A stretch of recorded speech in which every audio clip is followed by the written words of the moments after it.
지금 남한으로 망명 중입니다. 호의를 부탁합니다. 2024년 11월 어느 새벽 북한 함경북도 청진시 외곽에 위치한 공군 제57항공 여단의 경납고는 고요했습니다. 동이 트기 전 가장 어두운 시각이었고 대부분의 조종사들은 아직 막사에서 잠들어 있었습니다. 하지만 강민혁 소장은 이미 경납고 안에서 자신의 전투기 앞에 서 있었습니다. 그는 16년째 이 하늘을 날고 있는 베테랑 조종사였고 당에 대한 충성심과 뛰어난 비행 실력으로 여단 내에서 누구보다 인정받는 엘리트였습니다. 민혁은 천천히 미그-29 전투기의 기체를 따라 걸으며 점검을 진행했습니다. 날개 아래 미사일 장착 상태를 확인하고 연료 주입구를 살피고 랜딩 기어의 유압 상태를 체크했습니다. 모든 동작이 기계처럼 정확했고 16년 동안 수천 번 반복해온 익숙한 루틴이었습니다. 하지만 오늘따라 그의 손끝은 미세하게 떨리고 있었습니다. 경납고 밖에서는 차가운 새벽 바람이 불어왔고 멀리서 보초병의 발소리가 규칙적으로 들려왔습니다. 민혁은 조종석 사다리에 올라 캐노피를 열고 안을 들여다보았습니다. 계기판의 붉은 조명이 어둠 속에서 희미하게 빛났고 조종관과 스로틀 레버가 제자리에 있었습니다. 그는 조종석에 앉아 익숙한 그 자리에 몸을 맡겼습니다. 여기는 그가 가장 편안함을 느끼는 장소였고 동시에 이제는 가장 무거운 결정을 내려야 하는 장소이기도 했습니다. 3개월 전까지만 해도 민혁의 삶은 평범했습니다. 아침에 일어나 훈련에 참가하고 저녁에는 평양의 작은 아파트로 돌아가 아내 영희와 딸 수진이와 함께 저녁을 먹었습니다. 수진이는 올해 8살이었고 학교에서 돌아오면 아버지에게 매일 자신이 배운 노래를 불러주곤 했습니다. 영희는 평양인민병원에서 간호사로 일했고 그녀는 언제나 환자들을 정성스럽게 돌보는 성실한 의료인이었습니다. 하지만 3개월 전 모든 것이 변했습니다. 영희가 병원에서 고위 간부의 비리를 목격한 것입니다. 그 간부는 일반 인민들은 구할 수 없는 수입 약품을 빼돌려 암시장에 팔고 있었고 영희는 우연히 그 장면을 보고 말았습니다. 간부는 영희를 불러 경고했습니다. 동무, 오늘 본 것은 있는 게 좋을 거요. 동무 가족을 위해서 말이요. 영희는 그날 밤 집에 돌아와 민혁에게 모든 것을 털어놓았습니다. 민혁은 아내를 안심시키려 했습니다. 괜찮을 거요. 당신이 아무 말도 하지 않으면 문제 없을 거요. 하지만 그의 예상은 빗나갔습니다. 일주일 후 보이부 요원 2명이 병원으로 찾아왔고 영희를 신문했습니다. 그들은 영희가 무엇을 보았는지, 누구에게 말했는지, 어떤 생각을 가지고 있는지 집요하게 물었습니다. 영희는 아무것도 보지 못했다고, 아무것도 모른다고 반복해서 말했습니다. 하지만 그 이후로 민혁의 가족은 감시 대상이 되었습니다. 민혁은 조종석에서 내려와 경납고 구석의 작업대에 앉았습니다. 주머니에서 작은 사진 한 장을 꺼냈습니다. 작년 여름 대동강 유원지에서 찍은 가족 사진이었고 수진이는 아이스크림을 들고 환하게 웃고 있었습니다. 민혁은 사진을 한참 동안 바라보았습니다. 그리고 어젯밤 영희가 했던 말이 머릿속에서 맴돌았습니다. 여보, 수진이를 데려간대요. 영희의 목소리는 떨리고 있었고 그녀의 눈에는 공포가 가득했습니다. 보이부에서 통보가 왔다는 것이었습니다. 수진이를 특별한 교양기관으로 보낸다는 내용이었습니다.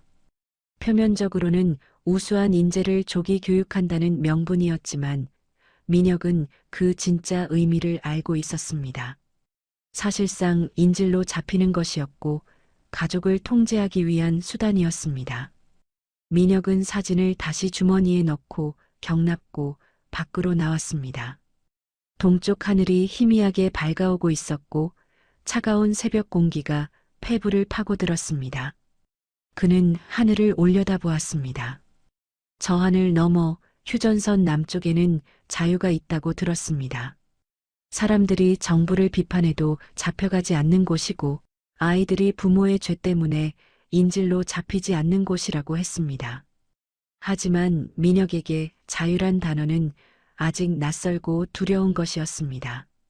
그는 이 땅에서 태어났고 이 하늘을 날기 위해 훈련받았고 조국을 지키겠다고 수없이 맹세했습니다. 배신이라는 단어는 그의 사전에 없었고 탈북이라는 개념은 상상조차 할 수 없는 것이었습니다. 경납고 안으로 다시 들어서자 당직 사병이 민혁을 발견하고 경례를 올렸습니다. 소자동무, 이렇게 일찍 나오셨습니까? 오늘 훈련이 있어서 미리 점검하러 왔네. 역시 소자동무는 모범적이십니다. 사병은 존경이 담긴 눈빛으로 민혁을 바라보았습니다. 민혁은 그 시선을 견디기 힘들었습니다. 자신이 지금 계획하고 있는 일을 이 젊은 사병이 알게 된다면 그는 어떤 표정을 지을까요? 배신자라고 욕할까요? 아니면 이해할까요? 민혁은 경납고를 한 바퀴 돌며 마지막으로 이 공간을 눈에 담았습니다. 16년 동안 그의 삶이었던 이곳을 그는 곧 영원히 떠날 것입니다. 벽에 걸린 김일성 주석과 김정일 국방위원장의 초상화가 그를 내려다보고 있었습니다. 민혁은 고개를 숙였습니다. 용서를 구하는 것인지 아니면 작별 인사를 하는 것인지 스스로도 알 수 없었습니다. 새벽이 밝아오자 다른 조종사들이 하나둘 경납고로 들어오기 시작했습니다.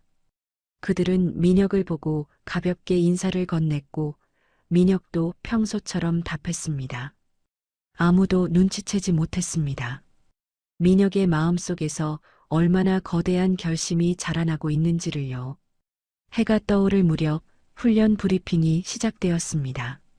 오늘은 단독 훈련 비행이었고 민혁은 홀로동에 상공을 비행하며 전술 기동을 연습하기로 되어 있었습니다. 비행 계획을 받아든 민혁은 생각했습니다.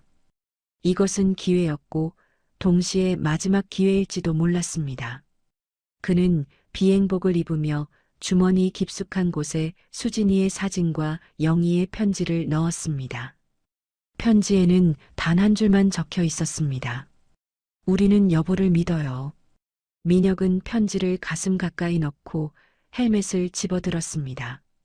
이제 돌이킬 수 없는 선을 넘을 시간이었습니다. 하지만 이 결심은 하루아침에 내려진 것이 아니었습니다. 그것은 바로 전날 밤 민혁이 평생 잊을 수 없는 그날 밤에 시작되었습니다. 그날 저녁 민혁은 평소보다 일찍 기지를 나섰습니다. 영희가 오후에 급하게 전화를 걸어왔기 때문입니다. 그녀의 목소리는 평소와 달리 떨리고 있었고 무언가 심각한 일이 생겼다는 것을 민혁은 직감했습니다. 전화 너머로 영희는 제대로 말을 잇지 못했고 그저 빨리 집에 와달라고만 반복했습니다. 평양행 군용 차량에 몸을 싣고 가는 동안 민혁의 마음은 불안으로 가득 찼습니다. 보이부에서 또 무슨 일을 벌인 것일까요? 영희를 다시 신문한 것일까요? 아니면 자신의 신원 조사를 시작한 것일까요? 차창 밖으로 보이는 평양의 거리는 평소처럼 조용했지만 민혁에게는 모든 것이 위협적으로 느껴졌습니다. 저녁 6시가 조금 지난 시각 민혁은 중구역의 낡은 아파트 앞에 도착했습니다. 계단을 올라가는 내내 그의 심장은 빠르게 뛰었고 손바닥에는 땀이 맺혔습니다. 3층 복도에 도착했을 때 민혁은 자신의 집 문 앞에 낯선 봉투 하나가 떨어져 있는 것을 발견했습니다. 그는 몸을 숙여 그것을 집어들었습니다. 봉투 겉면에는 국가보위성의 직인이 선명하게 찍혀 있었습니다. 민혁의 손이 떨렸습니다. 그는 문을 열고 안으로 들어섰습니다. 집안은 고요했고 평소 같았으면 수진이가 현관으로 달려와 아버지를 반겼을 텐데 오늘은 아무 소리도 들리지 않았습니다. 거실에는 불이 켜져 있었지만 아무도 보이지 않았습니다. 영애? 수진아? 민혁이 안쪽으로 들어서자 부엌에서 작은 흐느끼는 소리가 들려왔습니다. 그는 재빨리 부엌으로 향했습니다. 영희는 구석에 쪼그리고 앉아 입을 막고 울고 있었고 그녀의 어깨가 작게 떨리고 있었습니다. 바닥에는 찢어진 종이 조각들이 흩어져 있었고 식탁 위에는 펼쳐진 서류 한 장이 놓여 있었습니다. 무슨 일이요? 민혁이 다가가 아내를 일으켜 세우려 했지만 영희는 그저 떨리는 손으로 식탁 위의 서류를 가리킬 뿐이었습니다. 민혁은 서류를 집어들고 읽기 시작했습니다. 첫 줄을 읽는 순간 그의 얼굴이 굳어졌고 끝까지 읽었을 때는 손에서 힘이 빠져 서류가 떨어질 뻔했습니다. 강수진 학생을 평양특별교양기관 제3분소로 선발 배치함. 2024년 11월 20일 오전까지 개인 소지품을 준비하여 대기할 것. 민혁은 서류를 다시 읽었습니다. 혹시 자신이 잘못 본 것은 아닐까 하는 희망을 품고 한 글자 한 글자 확인했지만 내용은 변하지 않았습니다. 그의 딸 수진이를 내일 아침까지 데려간다는 통보였습니다. 여보, 영희가 떨리는 목소리로 남편을 불렀습니다. 그녀의 눈은 빨갛게 충혈되어 있었고 볼에는 눈물 자국이 말라붙어 있었습니다. 여보, 수진이를 데려간대요. 우리 딸을 빼앗아 간대요. 민혁은 아내를 꼭 껴안았습니다.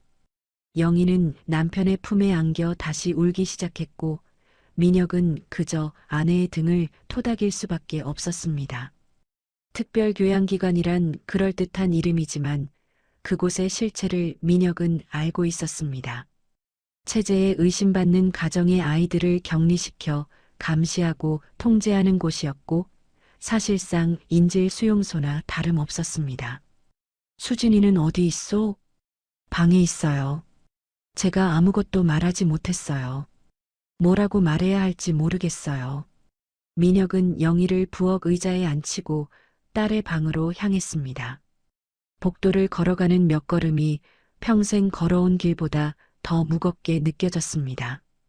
그는 방문 앞에 서서 깊은 숨을 들이쉬었습니다. 그리고 천천히 문을 열었습니다. 수진이는 침대에 앉아 곰 인형을 꼭 껴안고 있었습니다. 아이는 창밖을 멍하니 바라보고 있었고 아버지가 들어와도 돌아보지 않았습니다. 민혁은 가슴이 찢어지는 것 같았습니다. 그는 침대 옆에 앉아 딸의 머리를 쓰다듬었습니다. 수진아. 그제야 수진이는 고개를 돌려 아버지를 보았습니다.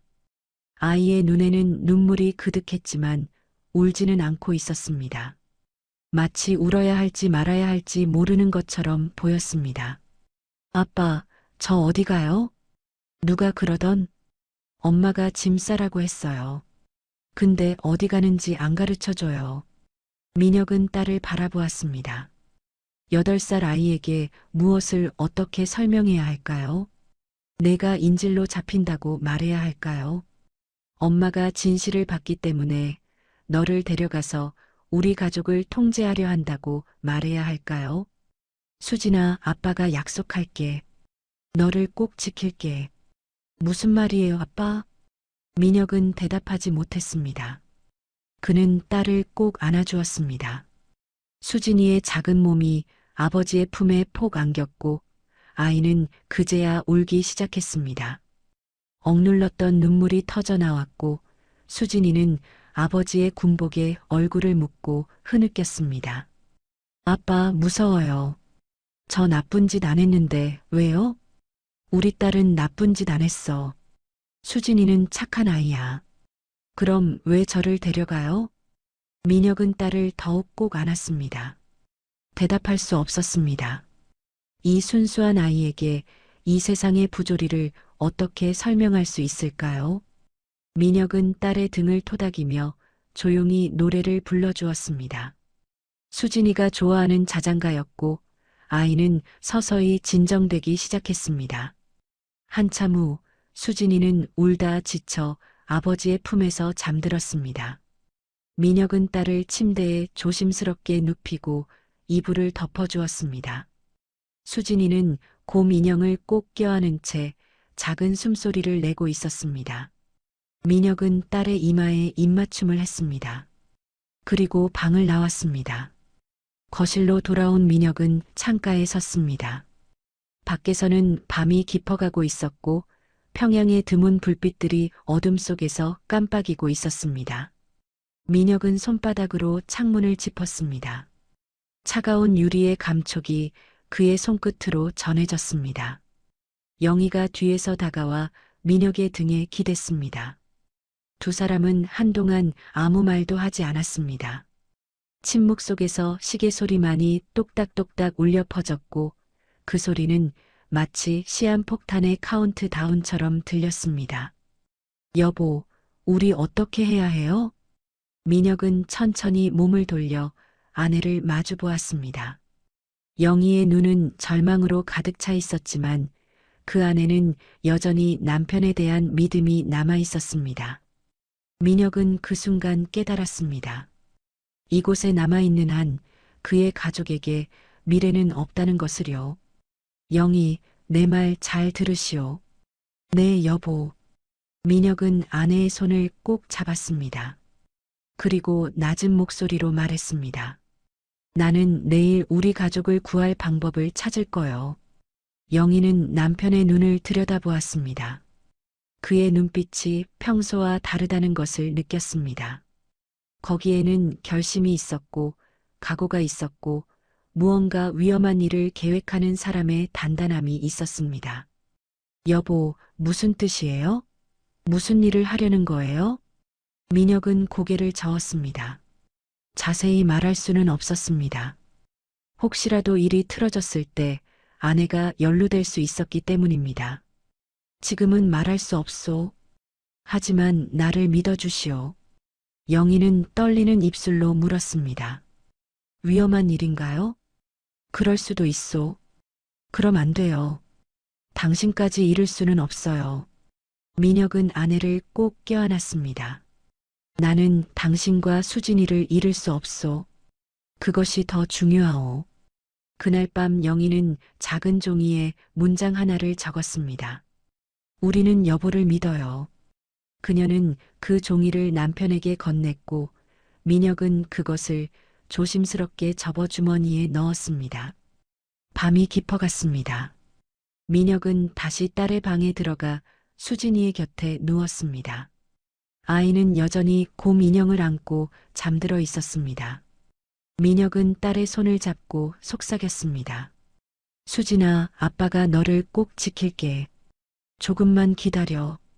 창밖으로 별들이 빛나고 있었습니다. 민혁은 그 별들을 바라보며 생각했습니다.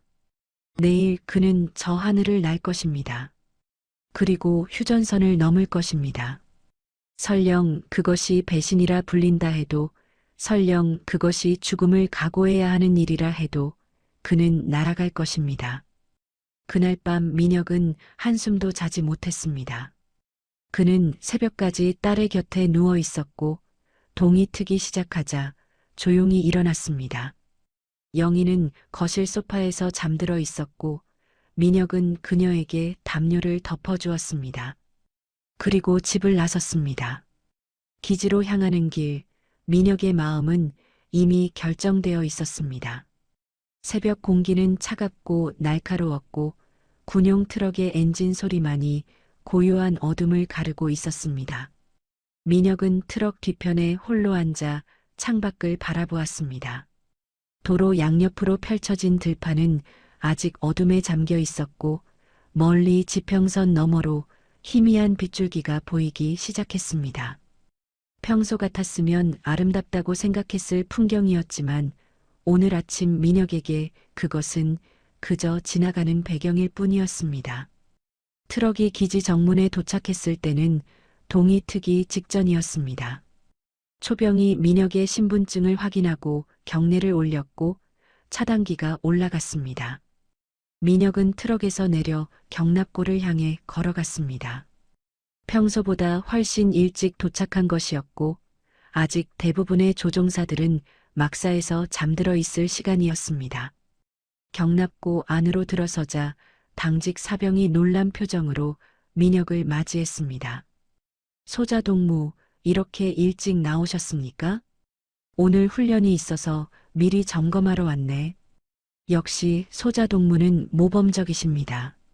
제가 차라도 한 잔 끓여드릴까요? 아니, 괜찮네. 자네는 일이나 계속하게. 사병은 공손하게 고개를 숙이고 자리로 돌아갔습니다. 민혁은 경납고 안쪽으로 걸어 들어가며 주변을 둘러보았습니다. 6대의 전투기가 정렬되어 있었고 그중 3번째 자리에 그의 미그-29가 서 있었습니다. 기체번호 217번, 그가 지난 8년 동안 조종해온 전투기였습니다.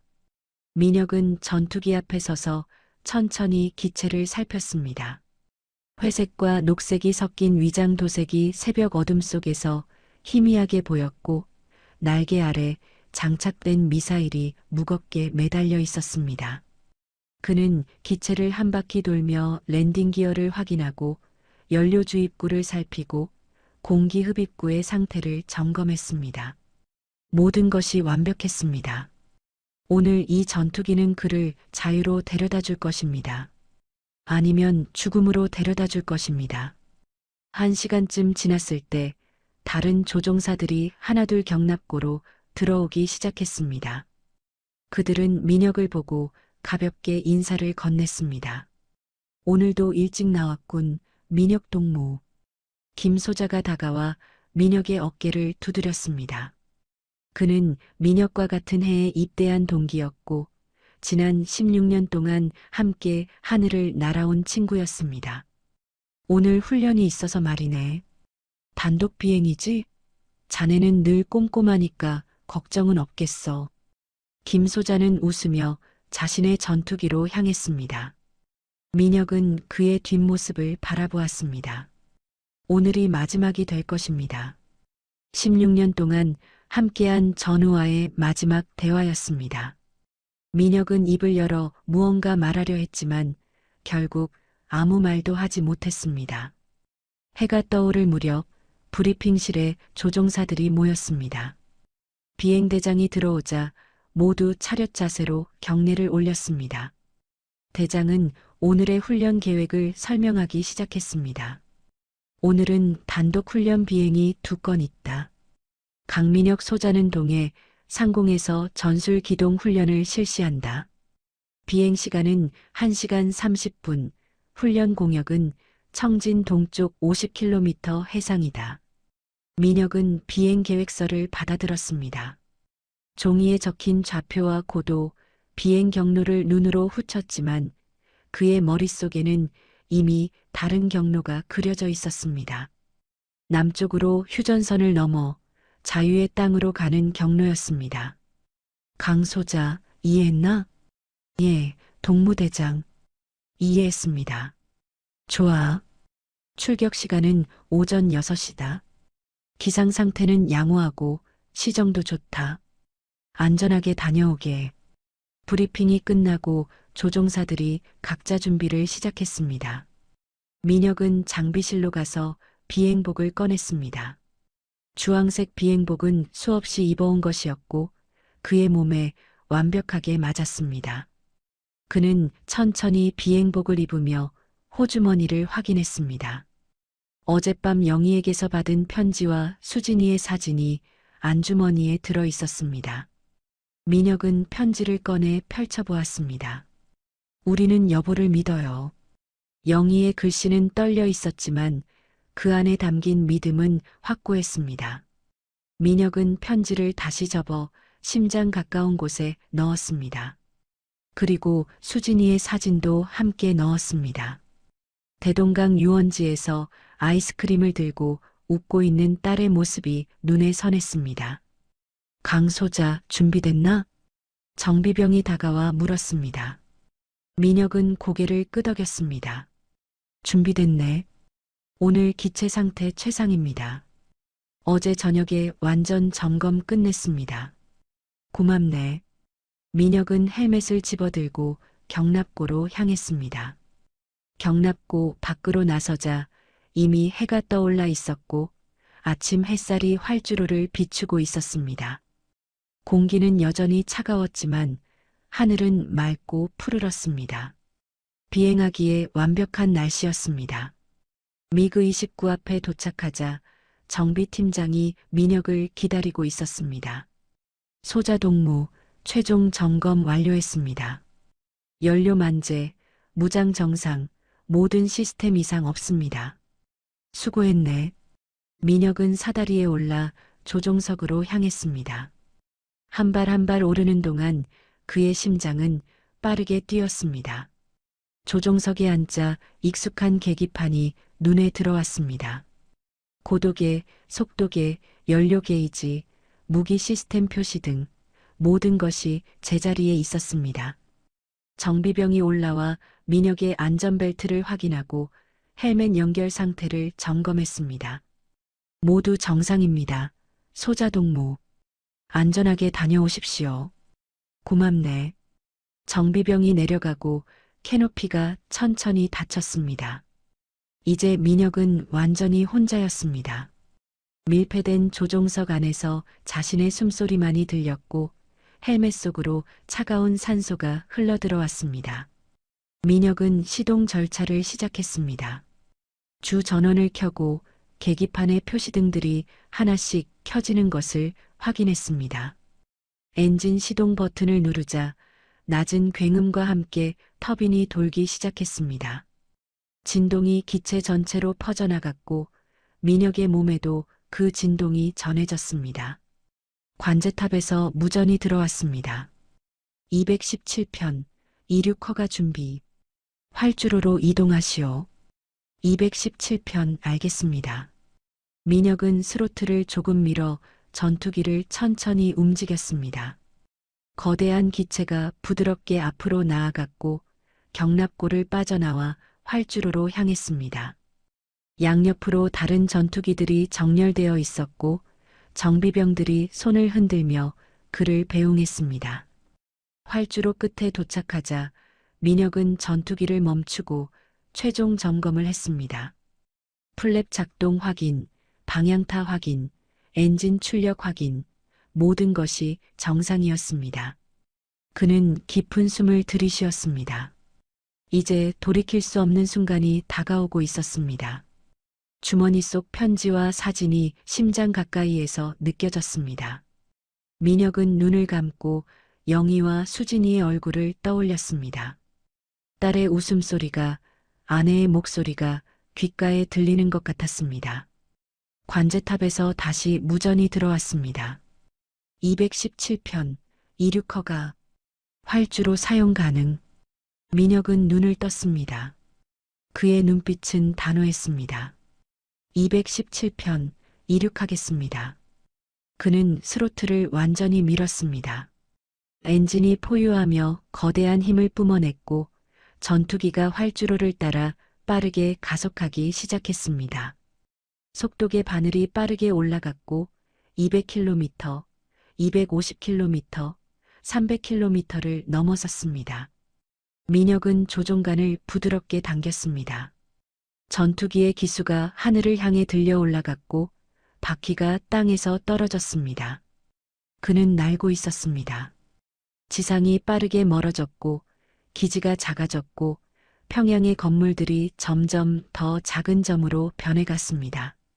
고도 1000m, 2000m, 3000m를 지나며 민혁은 계속 상승했습니다. 하늘은 끝없이 푸르렀고 구름 한 점 없이 맑았습니다. 그는 동해를 향해 기수를 돌렸습니다. 예정된 훈련 공역을 향하는 것처럼 보이도록 말입니다. 하지만 민혁의 마음속에는 이미 다른 방향이 정해져 있었습니다. 남쪽, 자유를 향한 방향이었습니다. 그는 계기판을 보며 생각했습니다. 이제 곧 그는 조국의 영공을 벗어날 것입니다. 이제 곧 그는 배신자가 될 것입니다. 하지만 그것만이 가족을 구할 유일한 방법이었습니다. 무전기에서 관제탑의 목소리가 들려왔습니다. 217편 예정 공역까지 순조롭게 진행하시오. 217편 알겠습니다. 민혁의 목소리는 평소처럼 침착했습니다. 하지만 그의 손은 조종간을 꽉 쥐고 있었고 심장은 격렬하게 뛰고 있었습니다. 그리고 이륙 20분 후 민혁은 마침내 결정적인 행동을 취할 순간을 맞이했습니다. 고도 8,000m 상공, 민혁의 전투기는 동해 위를 날고 있었습니다. 아래로 내려다 보이는 바다는 깊고 푸른색이었고 햇빛을 받아 은빛으로 반짝이고 있었습니다. 계기판의 GPS는 그가 예정된 훈련 공역에 거의 도착했음을 보여주고 있었습니다. 하지만 민혁의 손은 조종간 위에서 떨리고 있었습니다. 그는 깊은 숨을 들이쉬었습니다. 주머니 속 편지가 가슴에 닿는 것이 느껴졌습니다. 우리는 여보를 믿어요. 영희의 말이 귓가에 맴돌았고 수진이의 웃음소리가 들리는 것 같았습니다. 민혁은 눈을 감았다가 다시 떴습니다. 더 이상 망설일 시간이 없었습니다. 민혁은 조종간을 오른쪽으로 부드럽게 밀었습니다. 전투기가 천천히 기울기 시작했고 기수가 남쪽을 향했습니다. 나침반의 바늘이 움직였고 방향이 바뀌었습니다. 더 이상 동쪽이 아니라 남쪽 휴전선을 향하고 있었습니다. 그 순간 북한 방공 관제소의 레이더가 이상 신호를 포착했습니다. 훈련 공역을 벗어나 예정이 없는 방향으로 향하는 전투기 한 대가 감지된 것입니다. 관제소 근무자는 즉시 상급자에게 보고했고 긴급 교신이 시작되었습니다. 217편, 217편, 여기는 방공 관제. 당신은 지금 훈련 공역을 벗어나고 있다. 즉시 항로를 수정하라. 반복한다. 즉시 항로를 수정하라. 무전기를 통해 들려오는 목소리는 당황스러움이 섞여 있었습니다. 민혁은 무전기를 붙잡고 잠시 망설였습니다. 이 순간이 마지막 기회였습니다. 지금 돌아가면 모든 것을 없었던 일로 할 수 있었습니다. 실수로 방향을 잘못 잡았다고 변명할 수 있었습니다. 하지만 그는 수진이의 얼굴을 떠올렸습니다. 내일 아침이면 보이부 사람들이 와서 딸을 데려갈 것입니다. 그리고 그의 가족은 영원히 파괴될 것입니다. 217편 응답하라.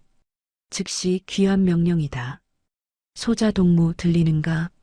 관제탑의 목소리는 이제 다급해지고 있었습니다. 민혁은 무전기의 전원 스위치에 손을 올렸습니다.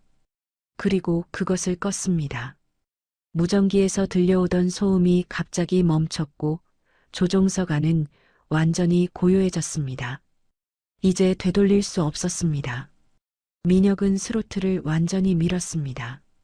엔진이 최대 출력으로 포효했고 전투기가 급가속하기 시작했습니다. 속도계 바늘이 빠르게 올라갔고 시속 1200km를 돌파했습니다. 휴전선까지는 약 200km, 10분이면 도달할 수 있는 거리였습니다. 북한 방공 관제소는 혼란에 빠졌습니다. 관제관은 상급 지휘부에 긴급 보고를 올렸고 몇 분 안에 최고 사령부까지 상황이 전달되었습니다. 명령이 하달되었습니다. 즉시 요격기를 출격시켜 217편을 강제 귀환시키거나 필요하다면 격추시키라는 명령이었습니다. 청진 기지에서 2대의 미그 29가 긴급 출격했습니다. 조종사들은 상황도 제대로 파악하지 못한 채 전투기에 올라탔고 이륙과 동시에 최고 속도로 민혁을 추격하기 시작했습니다. 추격기 편대장인 박소자는 무전으로 민혁을 호출했습니다. 강민혁 소자, 여기는 추격 편대다. 당신이 무슨 짓을 하는지 모르겠지만 즉시 기수를 돌려 기지로 귀환하라. 이것은 명령이다. 하지만 응답은 없었습니다. 민혁의 전투기는 계속해서 남쪽으로 돌진하고 있었고 추격기와의 거리는 점점 벌어지고 있었습니다. 강민혁, 마지막 경고다. 귀환하지 않으면 우리는 무력을 사용할 수밖에 없다. 동무의 가족을 생각해라. 박 소자의 목소리에는 절박함이 섞여 있었습니다. 그는 민혁과 같은 여단 소속이었고 함께 훈련받은 동료였습니다. 하지만 민혁은 여전히 응답하지 않았습니다. 그의 눈은 앞만 보고 있었고 계기판의 나침반은 정확히 남쪽을 가리키고 있었습니다. 같은 시각 한국 공군 제11전 투비행단 상황실에서는 긴급 경보가 울렸습니다. 레이더 담당 장교가 스크린을 보며 외쳤습니다. 북한 전투기 한 대 빠른 속도로 휴전선을 향해 남하 중입니다. 속도 시속 1200km, 고도 8000m. 상황실 안이 긴장감으로 가득 찼습니다. 지휘관이 다가와 레이더 화면을 확인했습니다. 그리고 추가 보고가 이어졌습니다. 후방에서 북한 전투기 2대 추가 확인. 추격 중인 것으로 보입니다. 도발인가 아니면 지휘관은 즉시 결정을 내렸습니다. 긴급 출격 명령. F-16 2대 즉시 출격. 상황 확인 및 대응 준비. 비상벨이 울렸고 대기 조종사들이 전투기로 달려갔습니다. 박중희는 비행복을 입은 채 대기실에서 쉬고 있었는데 비상벨 소리에 즉시 뛰쳐나갔습니다. 그의 옆에서 김대위도 함께 달렸습니다. 무슨 상황이야? 북한 전투기가 남하 중이래. 도발인지 뭔지 모르겠어. 또 시작이군. 두 조종사는 각자의 F-16에 올라탔습니다. 정비병들이 재빨리 최종 점검을 마쳤고 이륙 준비가 완료되었습니다. 박중희는 헬멧을 쓰고 시동을 걸었습니다. 미국제 F-16의 엔진이 힘차게 울렸고 조종석의 첨단 계기들이 빠르게 켜졌습니다. 레드 1, 이륙 준비 완료. 레드 2, 이륙 준비 완료. 관제탑에서 허가가 떨어졌고 2대의 F-16이 활주로를 질주하기 시작했습니다. 강력한 엔진이 폭발적인 추력을 만들어냈고 전투기들이 하늘로 치솟았습니다. 이륙 후 즉시 북쪽을 향해 방향을 틀었고 레이더가 북한 전투기들의 위치를 포착했습니다. 레드 편대, 목표물 거리 80km, 휴전선까지 50km 지점에서 조우 예상. 박중희는 계기판을 확인하며 스로틀을 밀었습니다. 속도가 올라갔고 거리가 빠르게 좁혀지고 있었습니다. 그의 머릿속에는 여러 시나리오가 스쳐 지나갔습니다. 북한의 기습 공격일 수도 있었고 조종사의 실수일 수도 있었고 혹은 망명 시도일 수도 있었습니다. 레드 1 시각 확인. 북한 전투기 세대 확인. 김대위의 목소리가 무전기를 통해 들려왔습니다. 박중희도 앞을 보았습니다. 멀리 하늘에 3개의 작은 점이 보였고 그것들이 빠르게 커지고 있었습니다. 앞서가는 한 대와 뒤쫓는 2대의 전투기였습니다. 레드 편대, 국제 공통 주파수로 전환. 교신 시도하라. 박중희는 주파수를 돌렸고 국제항공 주파수에 맞췄습니다. 그리고 마이크 버튼을 눌렀습니다. 북한 항공기, 여기는 대한민국 공군이다. 당신의 의도를 밝히시오. 반복한다. 당신의 의도를 밝히시오. 고요했습니다. 몇 초간 응답이 없었고 박중희는 다시 호출을 반복했습니다. 그때 무전기에서 떨리는 목소리가 들려왔습니다. 나는 대한민국으로 망명을 원합니다. 박중희는 순간 숨을 멈췄습니다. 김대위도 무전기 너머로 놀란 기척을 보였습니다. 이것은 도발이 아니었습니다. 북한 조종사가 전투기를 몰고 탈북을 시도하는 것이었습니다. 레드 1 상황실에 보고하겠습니다. 박중희는 즉시 작전 주파수로 전환해 상황을 보고했습니다. 상황실에서는 잠시 침묵이 흘렀고 곧 명령이 하달되었습니다. 레드 편대 망명 의사를 확인했다. 해당 항공기를 호위하여 수원 기지로 유도하라. 북한 추격기의 위협에 대비하라. 박중희는 다시 국제 주파수로 돌아왔습니다. 북한 항공기, 당신의 상황을 이해했습니다. 지금부터 우리의 지시를 따르십시오. 우리가 당신을 안전하게 안내하겠습니다. 민혁은 무전기 너머로 들려오는 한국어를 들었습니다. 그 목소리는 차분했고 안정적이었습니다. 그는 안도의 한숨을 내쉬었습니다. 하지만 그 순간 뒤쪽에서 경보음이 울렸습니다. 북한 추격기가 미사일 발사 준비를 하고 있었습니다. 경고, 미사일 낙온. 경고, 미사일 낙온. 민혁의 심장이 얼어붙었습니다. 그들은 정말로 그를 쏠 생각이었습니다. 조종석 안의 경보음이 계속해서 울렸고 붉은 경고등이 깜빡였습니다. 레이더 화면에는 뒤쪽에서 추격해오는 2대의 전투기가 표시되어 있었고 그중 한 대가 미사일 조준을 완료한 상태였습니다. 민혁의 손이 조종관을 꽉 쥐었고 온몸의 근육이 긴장했습니다. 무전기에서 박 소자의 목소리가 다시 들려왔습니다. 강민혁, 이것이 마지막 경고다. 지금 즉시 기술을 돌리지 않으면 우리는 발사할 수밖에 없다. 동무, 제발 정신 차려라. 박 소자의 목소리에는 절박함이 섞여 있었습니다. 그는 민혁을 죽이고 싶지 않았습니다. 하지만 명령은 명령이었고 조국을 배신하는 자를 그냥 보낼 수는 없었습니다. 민혁은 입술을 깨물었습니다. 대답할 수 없었습니다. 무전기는 이미 국제 주파수로 맞춰져 있었고 북한 주파수로 돌아갈 생각이 없었습니다. 그 순간 미사일 발사 경보가 최고조에 달했습니다. 경고, 미사일 발사. 회피 기동 필요. 민혁은 본능적으로 반응했습니다. 16년간 훈련받은 조종 실력이 몸에서 튀어나왔습니다. 그는 조종관을 왼쪽으로 급격하게 밀면서 동시에 스로틀을 줄였습니다.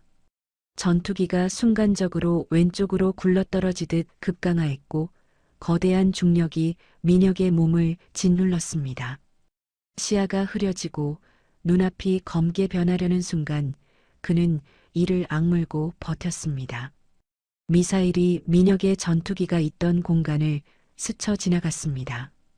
하얀 연기를 뿜으며 날아가는 미사일이 보였고 그것은 목표물을 잃고 허공을 가르며 멀어졌습니다.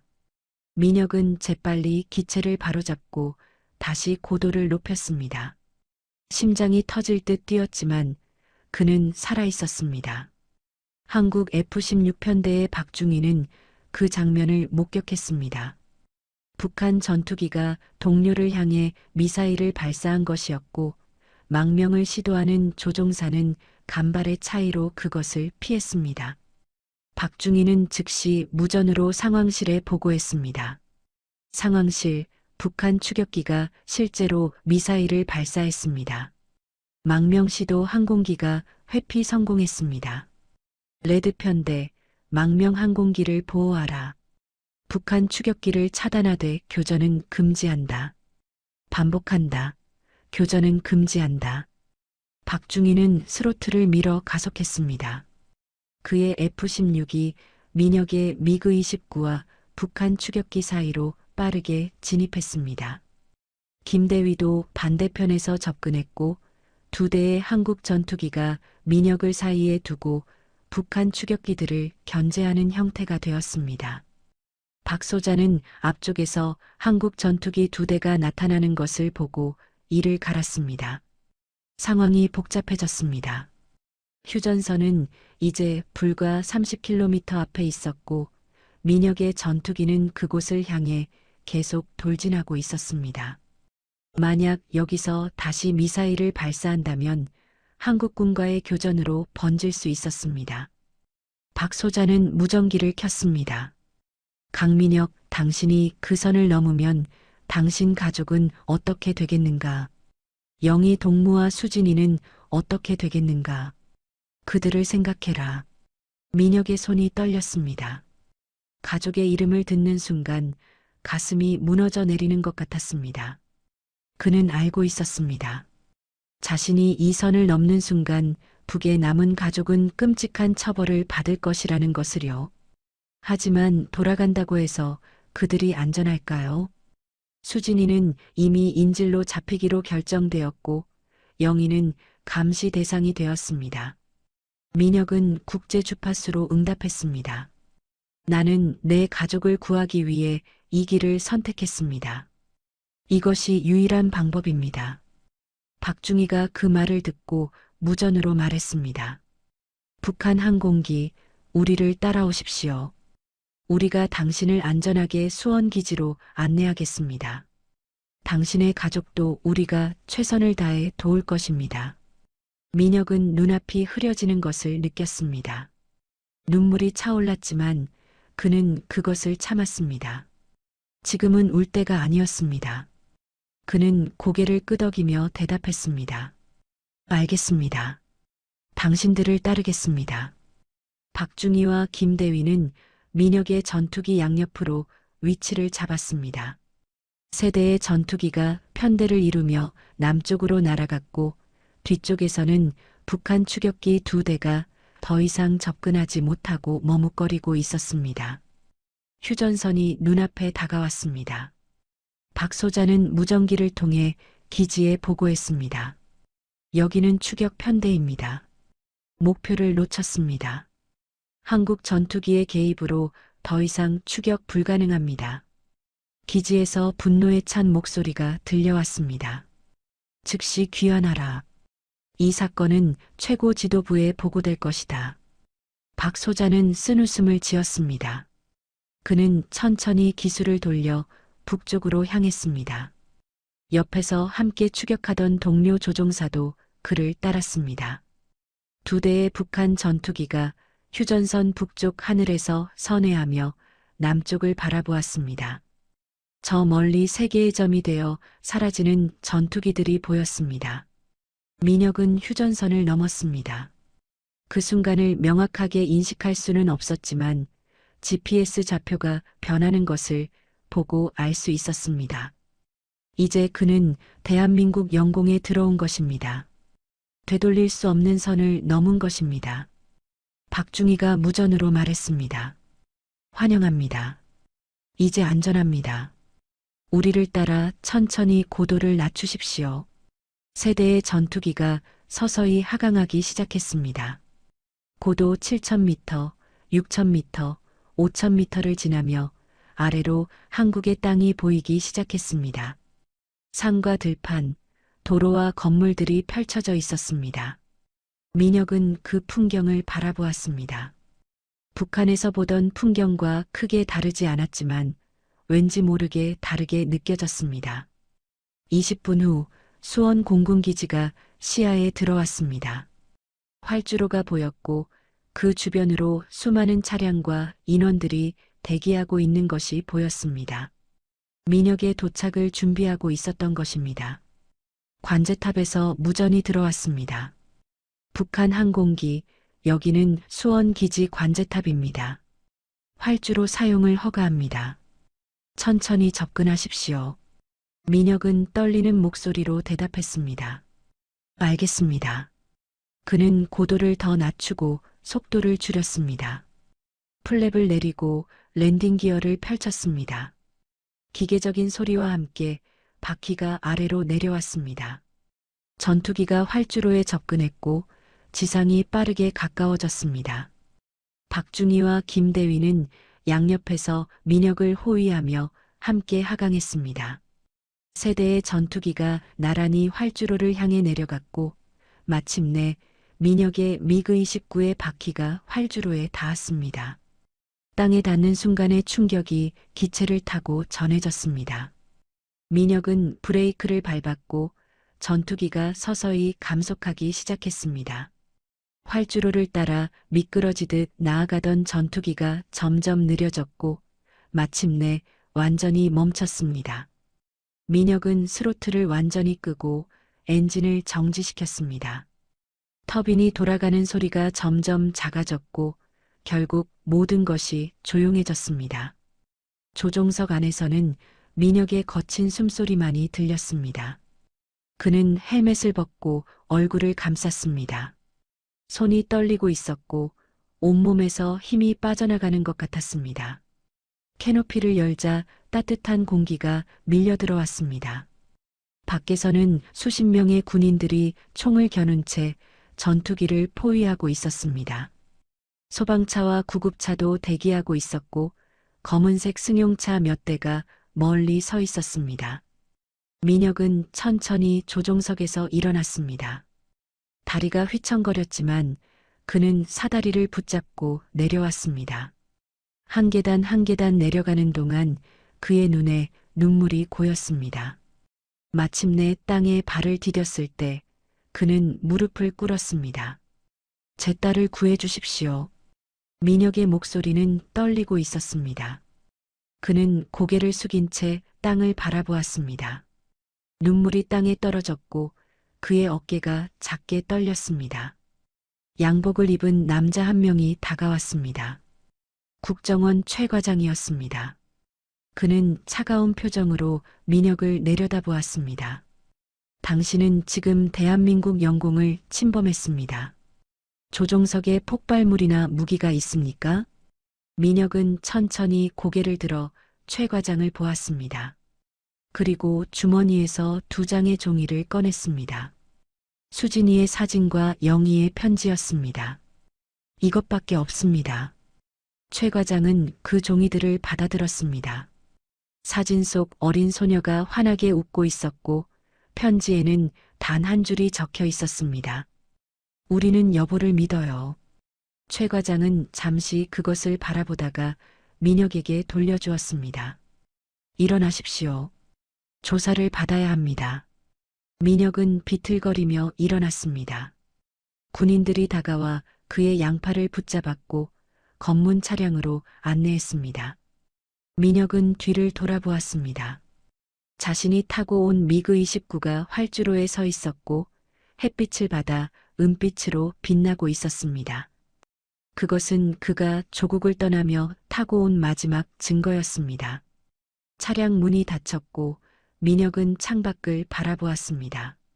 자유의 땅에 도착했지만 그의 마음은 여전히 무거웠습니다. 검은색 승용차는 기지 안쪽 깊숙한 곳으로 향했습니다. 창밖으로 보이는 한국 공군 기지의 풍경은 북한의 그것과 크게 다르지 않았습니다. 경납고가 있었고 전투기들이 정렬되어 있었고 군인들이 분주하게 움직이고 있었습니다. 하지만 분위기는 달랐습니다. 북한 기지에서 느껴지던 그 팽팽한 긴장감이 여기에는 없었습니다. 차량이 멈춘 곳은 기지 한쪽 구석에 있는 낡은 건물 앞이었습니다. 민혁은 차에서 내려 건물 안으로 안내되었습니다. 2명의 군인이 그의 양옆을 호위했고 최 과장이 앞장서서 걸었습니다. 복도는 좁고 어두웠고 형광등이 깜빡거리며 불안정한 빛을 내뿜고 있었습니다. 복도 끝에 있는 방으로 들어가자 회색 벽과 철제 테이블 그리고 2개의 의자가 전부인 간소한 공간이 나타났습니다. 민혁은 의자에 앉으라는 지시를 받았고 최 과장은 그의 맞은편에 앉았습니다.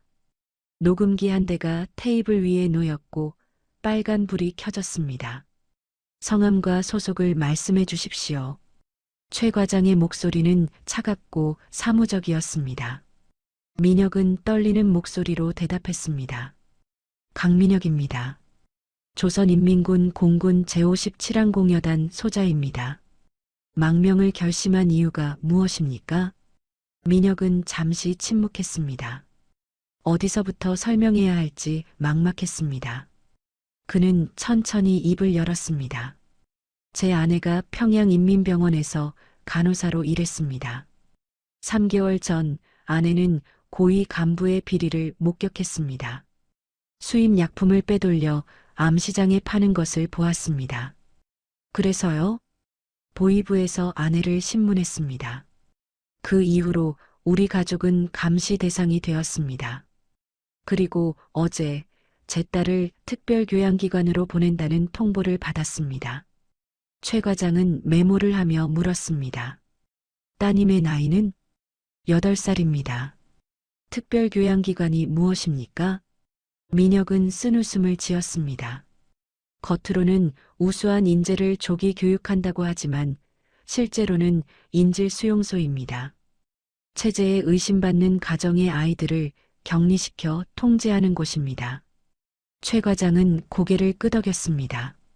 그는 이미 북한의 그런 시스템에 대해 알고 있었습니다. 하지만 직접 그것을 경험한 사람의 이야기를 듣는 것은 또 다른 무게감이 있었습니다. 그래서 탈북을 결심하신 겁니까? 네. 제가 남쪽으로 오면 나중에라도 가족을 구할 방법이 있을 것이라 생각했습니다. 하지만 북에 그대로 있으면 우리 가족은 천천히 무너질 것입니다.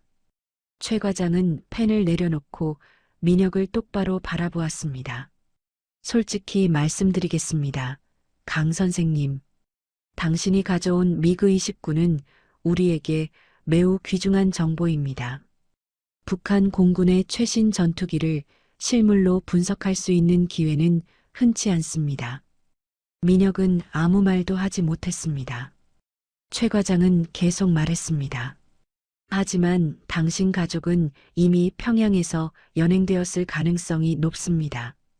당신이 탈북한 순간 보위부는 즉시 당신 집으로 향했을 것입니다. 민혁의 얼굴이 하얗게 질렸습니다. 그는 알고 있었습니다. 하지만 그 말을 직접 듣는 것은 가슴에 칼이 꽂히는 것처럼 아팠습니다. 제 아내와 딸은 어떻게 됩니까? 최악의 경우 정치범 수용소로 보내질 것입니다. 당신이 조국을 배신한 반역자의 가족이니까요. 민혁은 두 손으로 얼굴을 감쌌습니다. 그의 어깨가 떨렸고 억눌린 신음이 새어나왔습니다. 자유를 얻기 위해 그가 치른 대가는 너무나 컸습니다. 가족을 지옥에 남겨두고 온 것입니다. 하지만 희망이 없는 것은 아닙니다. 최 과장의 말에 민혁은 고개를 들었습니다. 눈에는 눈물이 가득 차 있었습니다. 무슨 말씀이십니까? 우리는 중국 쪽에 탈북 브로커 네트워크를 가지고 있습니다. 만약 당신 가족이 수용소로 가기 전에 탈출할 수 있다면 우리가 그들을 빼내올 수 있습니다. 정말입니까? 확실하지는 않습니다. 하지만 시도는 해볼 수 있습니다. 당신이 우리에게 협조한다면요. 민혁은 즉시 대답했습니다. 무엇이든 하겠습니다. 제가 아는 모든 것을 말하겠습니다. 제발 제 가족을 구해 주십시오. 최 과장은 고개를 끄덕였습니다. 좋습니다. 그럼 본격적인 조사를 시작하겠습니다. 당신이 소속된 부대의 위치, 전투기 운용 현황, 방공망 배치, 레이더 시스템, 모든 것을 자세히 말씀해 주십시오. 그날부터 조사가 시작되었습니다. 민혁은 쉬지 않고 질문에 답했습니다. 자신이 알고 있는 모든 군사 정보를 털어놓았습니다. 기지의 위치, 조종사들의 훈련 방식, 전투기의 성능과 한계, 무기 시스템의 작동 원리, 방공 관제 절차, 심지어 상급 지휘관들의 성향까지도 상세하게 설명했습니다. 72시간 동안 조사가 계속되었습니다. 민혁은 거의 잠을 자지 못했고 간단한 식사만을 했습니다. 조사실을 나와 작은 독방으로 돌아갈 때마다 그는 딸과 아내를 떠올렸습니다. 그들이 지금 어디에 있을까요? 무사한 걸까요? 고통받고 있지는 않을까요? 사흘째 되는 밤, 민혁은 독방 바닥에 쓰러져 울었습니다. 차가운 콘크리트 바닥이 뺨에 닿았고 그는 주먹으로 바닥을 쳤습니다. 자신을 원망했고 자신의 선택을 저주했습니다. 정말 이것이 옳은 길이었을까요? 가족을 구한다는 명목으로 그는 가족을 더 깊은 수렁에 빠뜨린 것은 아닐까요? 수진아, 미안해. 아빠가 정말 미안해. 민혁은 딸의 이름을 부르며 울었습니다. 목이 쉬도록 울었고 눈물이 마를 때까지 울었습니다. 그리고 지쳐 잠이 들었습니다. 악몽을 꾸었습니다. 수진이가 추운 수용소에서 울고 있는 꿈이었고 영희가 그를 원망하며 돌아서는 꿈이었습니다. 나흘째 아침 최 과장이 다시 조사실로 민혁을 불렀습니다. 민혁은 초췌한 얼굴로 의자에 앉았습니다. 눈 밑에는 짙은 다크서클이 생겼고 뺨은 움푹 들어가 있었습니다. 강 선생님, 초기 조사는 끝났습니다. 당신이 제공한 정보는 매우 유용했습니다. 제 가족은 어떻게 되었습니까? 최 과장은 서류를 넘기며 대답했습니다. 아직 확실한 정보는 없습니다. 하지만 중국 쪽 정보망을 통해 계속 추적 중입니다. 얼마나 걸립니까? 알 수 없습니다. 하지만 우리는 최선을 다할 것입니다. 민혁은 고개를 숙였습니다. 기다릴 수밖에 없었습니다. 그것이 지금 그가 할 수 있는 전부였습니다. 이제 당신은 탈북자 보호시설로 이송될 것입니다. 그곳에서 한국 생활에 적응하는 교육을 받게 됩니다. 저는 언제쯤 일반인처럼 살 수 있습니까? 적응 기간은 보통 3개월에서 6개월입니다. 그 기간 동안 한국어 교육, 문화 교육, 취업 교육을 받게 됩니다. 물론 당신의 경우는 특수하니까 추가적인 보호 조치가 필요할 것입니다. 민혁은 창밖을 바라보았습니다. 햇빛이 들어오고 있었지만 그의 마음은 여전히 어둠 속에 있었습니다. 제가 자유를 얻었다고 할 수 있습니까? 최 과장은 민혁을 바라보았습니다. 그의 눈에는 연민이 담겨 있었습니다. 그것은 제가 답할 수 없는 질문입니다. 자유란 무엇인지 그것은 당신 스스로 찾아야 할 답입니다. 민혁은 고개를 끄덕였습니다. 그리고 주머니에서 수진이의 사진을 꺼냈습니다. 아이스크림을 들고 환하게 웃고 있는 딸의 모습을 한참 동안 바라보았습니다. 그는 조용히 다짐했습니다. 영희야, 수진아, 내가 반드시 너희를 데려올게. 어떻게든 반드시. 일주일 후 민혁은 탈북자 보호시설로 이송되었습니다. 서울 외곽에 위치한 조용한 건물이었고 그곳에는 북에서 넘어온 사람들이 50여 명 살고 있었습니다. 민혁은 작은 방 하나를 배정받았고 그곳에서 새로운 삶을 시작해야 했습니다. 하지만 그의 마음은 여전히 북쪽에 있었습니다. 매일 밤 그는 가족을 떠올렸고 매일 아침 그는 최 과장에게서 소식이 오기를 기다렸습니다. 자유의 땅에 도착했지만 그는 여전히 자유롭지 못했습니다. 탈북자 보호시설은 서울 외곽의 조용한 주택가에 위치해 있었습니다. 겉으로 보기에는 평범한 5층 건물이었지만 입구에는 경비원이 24시간 삼주했고 곳곳에 CCTV가 설치되어 있었습니다. 보호라는 이름 아래 이루어지는 감시였지만 민혁은 그것에 대해 불평할 생각이 없었습니다. 지금 그에게 중요한 것은 오직 하나뿐이었습니다. 가족의 소식이었습니다. 민혁이 배정받은 방은 3층 끝에 있는 작은 원룸이었습니다. 침대 하나, 책상 하나, 옷장 하나가 전부였고 작은 창문으로 밖이 내다 보였습니다.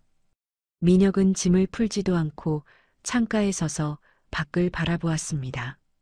멀리 서울의 빌딩들이 보였고 도로 위로 차들이 바쁘게 오가고 있었습니다. 평범한 일상이 그곳에 있었지만 민혁에게는 너무나 낯선 풍경이었습니다. 문을 두드리는 소리가 들렸습니다. 민혁이 문을 열자 중년 여성 한 명이 서 있었습니다. 그녀는 시설의 상담사였고 이름은 김 선생이었습니다. 강민혁 선생님이시죠? 저는 이곳에서 적응 교육을 담당하는 김미경입니다. 편하게 김 선생님이라고 부르셔도 됩니다. 안녕하십니까? 민혁의 목소리는 기운이 없었습니다. 김 선생은 그의 상태를 살피며 조심스럽게 말했습니다. 힘드시죠? 처음에는 다들 그렇습니다. 천천히 적응하시면 됩니다.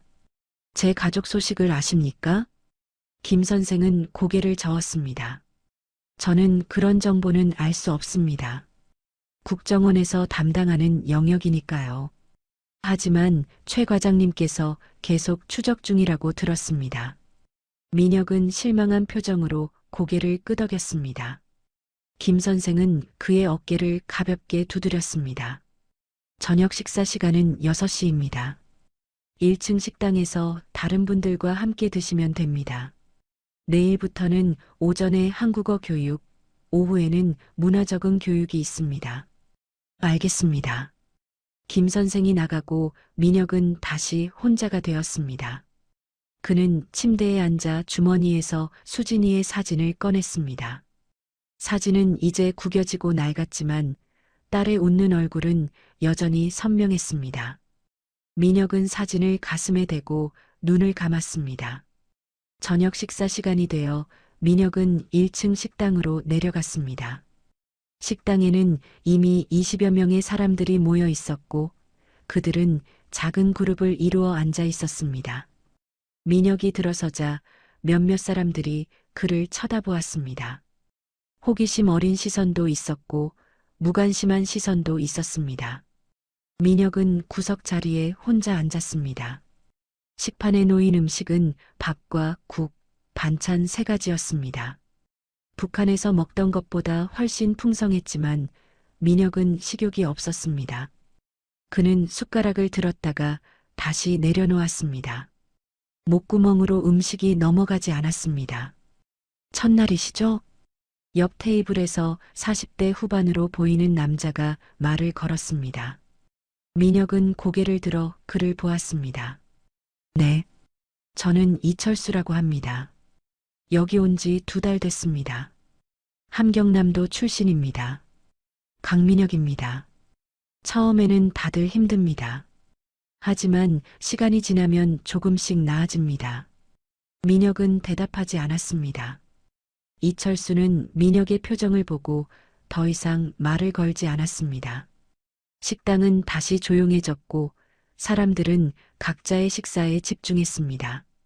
식사를 마치고 방으로 돌아온 민혁은 침대에 누웠습니다. 천장을 바라보며 그는 생각했습니다. 지금 이 순간 영희와 수진이는 무엇을 하고 있을까요? 그들은 저녁을 먹었을까요? 아니면 굶주리고 있을까요? 추운 곳에 있는 건 아닐까요? 잠이 오지 않았습니다. 민혁은 밤새 뒤척였고 새벽이 되어서야 겨우 잠이 들었습니다. 하지만 악몽이 그를 괴롭혔습니다.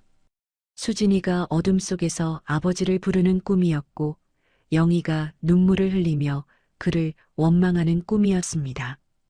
다음 날 아침 민혁은 피곤한 몸을 이끌고 교육실로 향했습니다.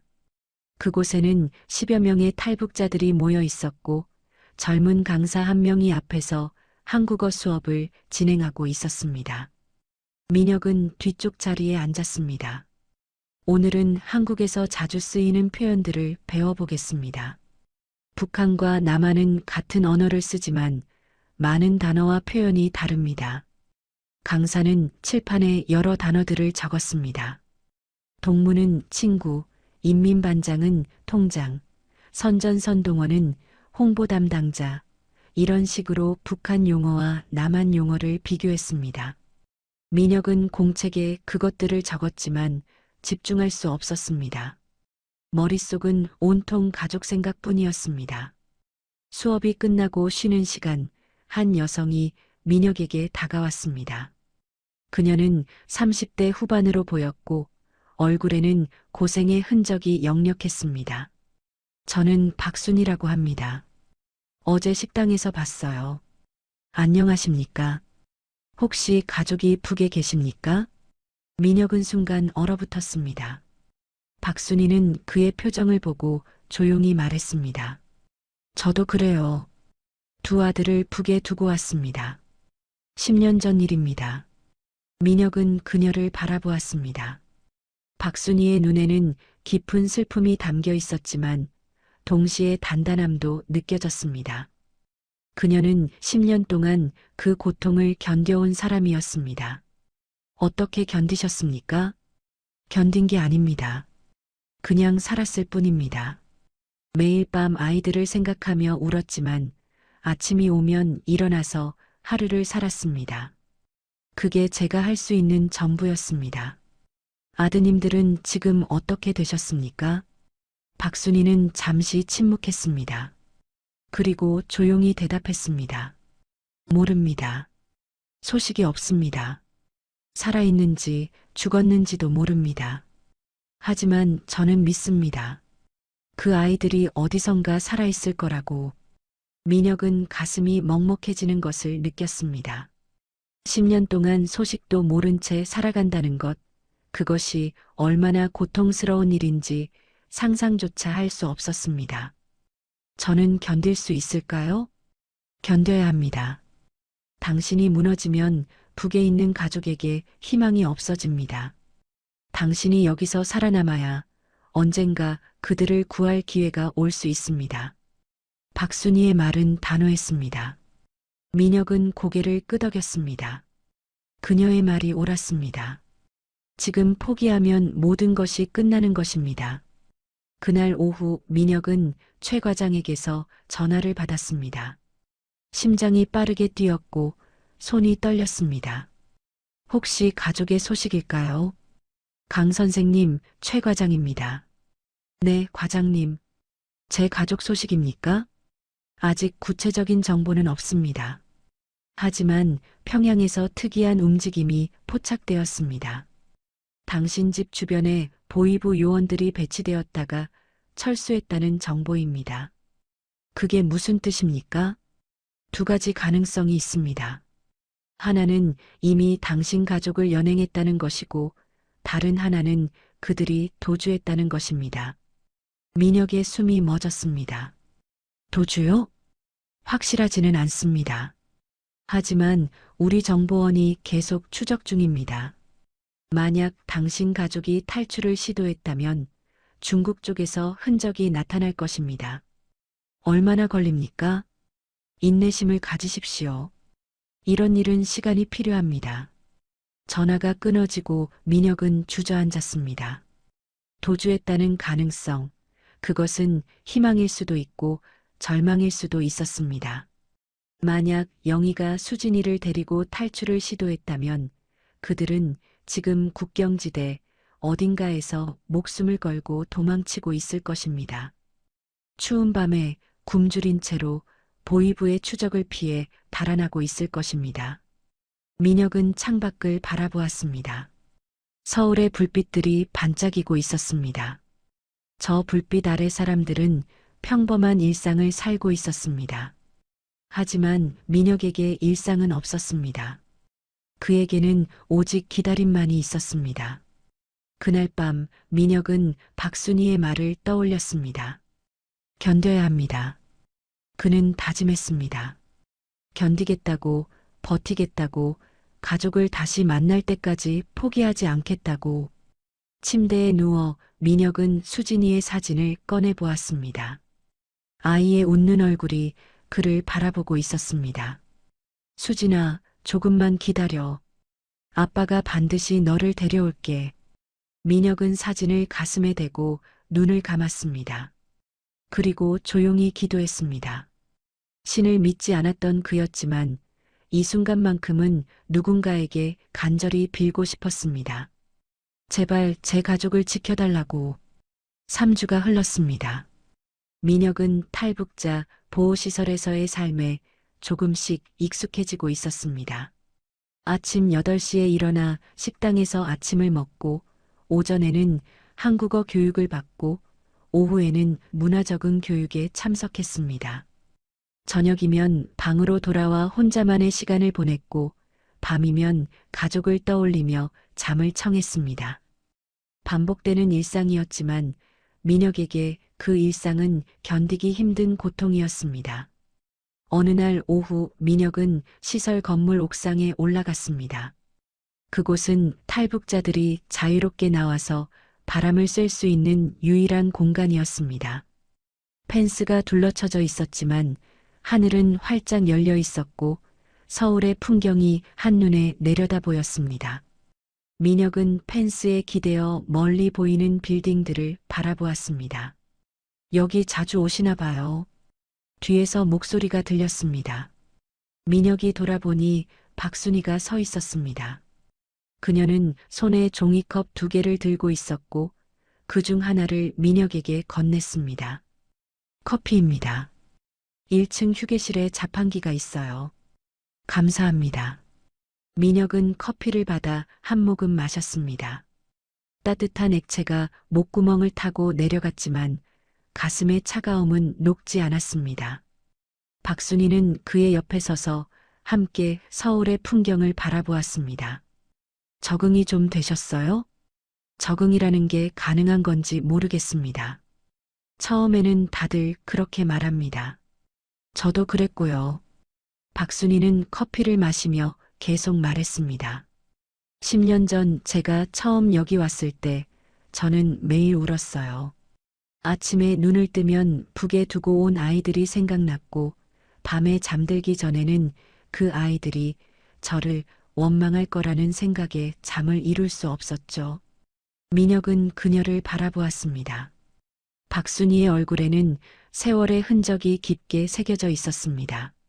하지만 시간이 지나면서 깨달았어요. 제가 무너지면 안 된다는 것을요. 제가 여기서 살아남아야 언젠가 아이들을 다시 만날 수 있다는 것을요.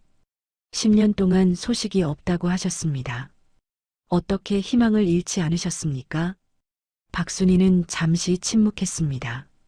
그녀는 하늘을 올려다보았고 눈에는 눈물이 맺혔지만 흘러내리지는 않았습니다.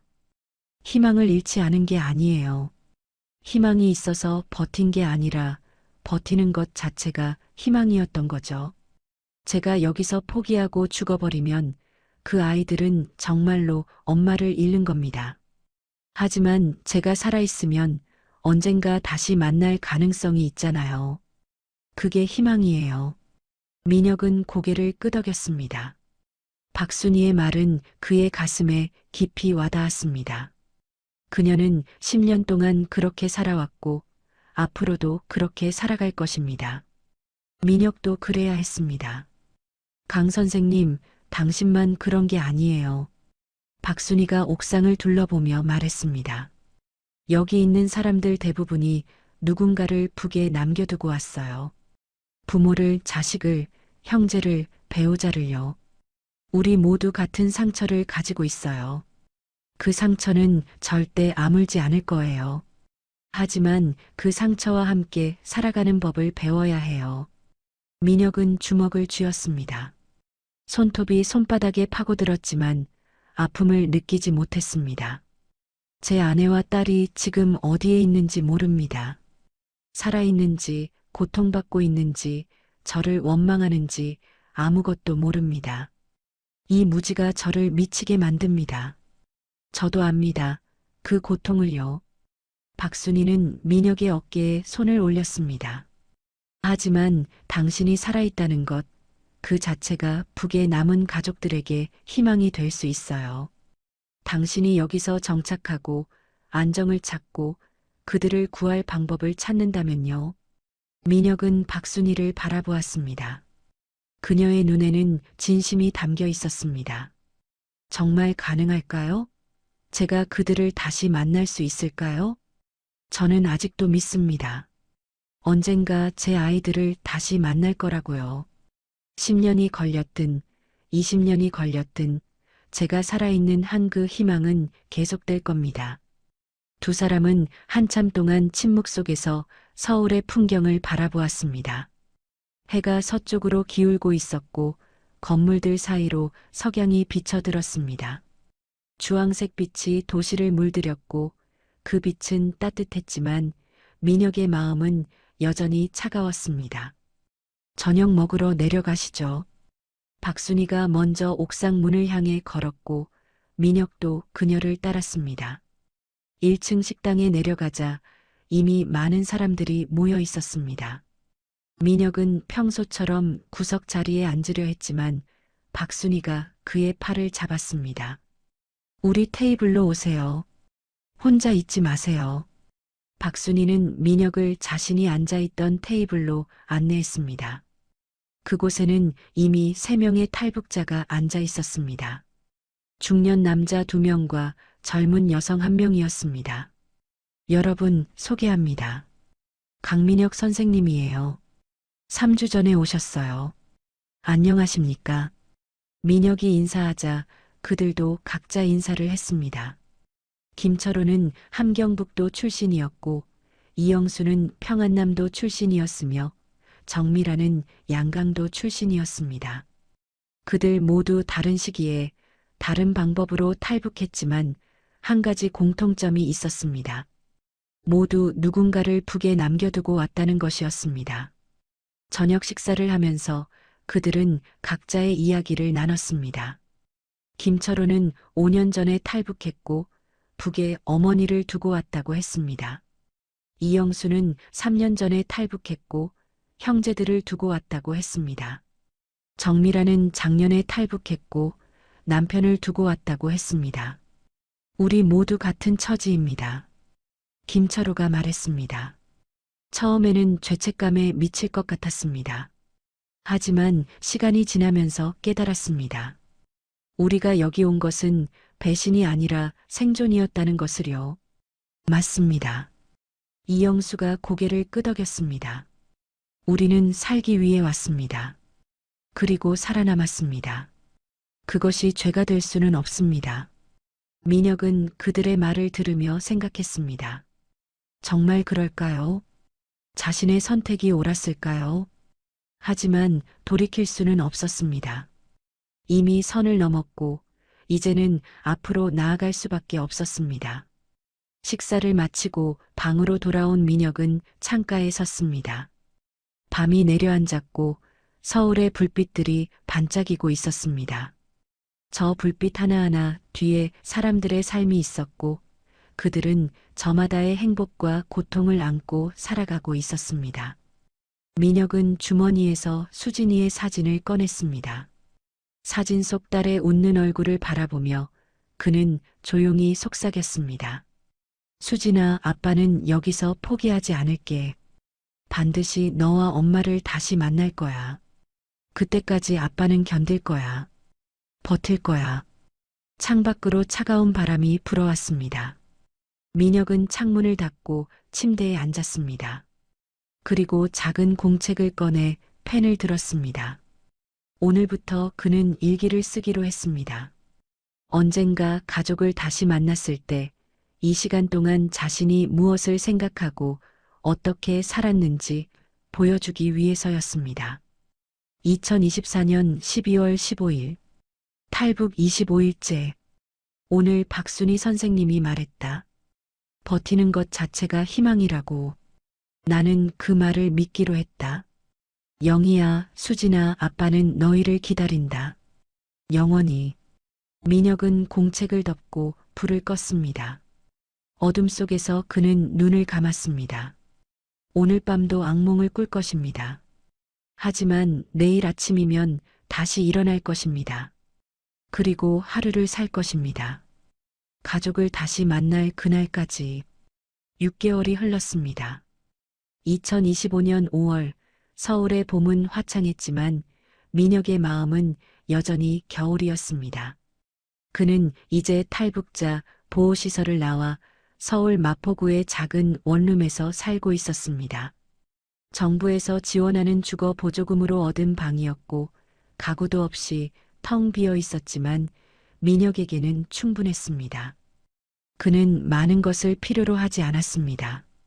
민혁은 국정원의 특별자문위원으로 일하고 있었습니다.